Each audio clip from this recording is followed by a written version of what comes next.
ஒரு வீட்டுல ஒரு ஆண் குழந்தை பெண் குழந்தை இருக்காங்க அப்படின்னும் பொழுது அந்த குழந்தையோட அம்மா எல்லா வேலையுமே அந்த பெண் குழந்தை தான் வாங்குவாங்க. அந்த ஆண் குழந்தை சாப்பிட்ட தட்டை எடுத்தாலோ இல்ல சின்னதா வீட்டு வேலை பண்ணாலும் இதெல்லாம் நீ பண்ணாதப்பா, அக்கா பண்ணிப்பா, தங்கச்சி பண்ணிப்பா அப்படின்னு ஒரு ஆண் குழந்தைக்கு முதல்ல சொல்லி கொடுத்து வளர்க்கறது எந்த இடம்னு பாத்தீங்கன்னா பேரண்ட்ஸ் தாங்க. ஃபியூச்சர்ல கல்யாணம் பண்ணிக்கிறாங்க, கல்யாணம் பண்ணிட்டு இந்த வேலைலாம் ஒரு பெண்கள் தான் பண்ணணும் அப்படின்னு அந்த ஆண்கள் நினைச்சிட்டு இந்த வேலைலாம் அவங்க ஒய்ஃப் தான் செய்யணும்னு சொல்லிட்டு அவங்க ஒய்ஃப் அவ்வளவு ப்ரெஷரைஸ் பண்ணிருக்காங்க. ஸோ ஒரு காலகட்டத்தில் பாத்தீங்கன்னா இதுவே டிவோர்ஸா போய் முடியறதுக்கு ஏகப்பட்ட காரணங்களாகவும் இருக்குங்க. ஸோ ஃபர்ஸ்ட் ஈக்குவாலிட்டி அப்படின்ற ஒரு விஷயம் ஒரு குழந்தை கத்துக்கிற இடம் எதுன்னு பாத்தீங்கன்னா வீடு தாங்க.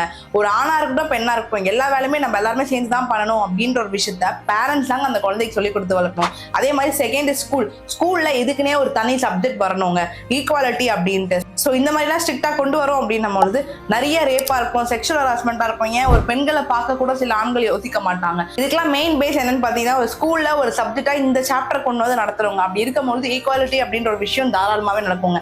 நான் எல்லா பேரண்ட்ஸும் இப்படி பண்ணுவாங்க அப்படின்னு நான் சொல்ல, பட் ஒரு சில பேரண்ட்ஸ் இப்படி பண்ணிட்டு தாங்க இருக்காங்க. ஸோ அந்த மாதிரி பண்றீங்க அப்படின்னா அது மாதிரி நீங்க பண்ணாம இருக்கிறதே நல்லதுங்க. இல்ல என் பசங்க நான் இப்படிதான் வளர்க்குறேன் அப்படின்னு நீங்க சொல்றீங்க அப்படின்னும் போது எல்லாருக்கும் ஒரு சல்யூட்டுங்க. நான் சொல்ற பத்தி நினைக்கிறீங்கன்றத கமெண்ட்ஸ்ல சொல்லுங்க. இந்த மாதிரி இன்ஃபுளுன்ஸுக்கு என்ன ஃபாலோ பண்ண மறந்துடாதீங்க. தேங்க்யூ.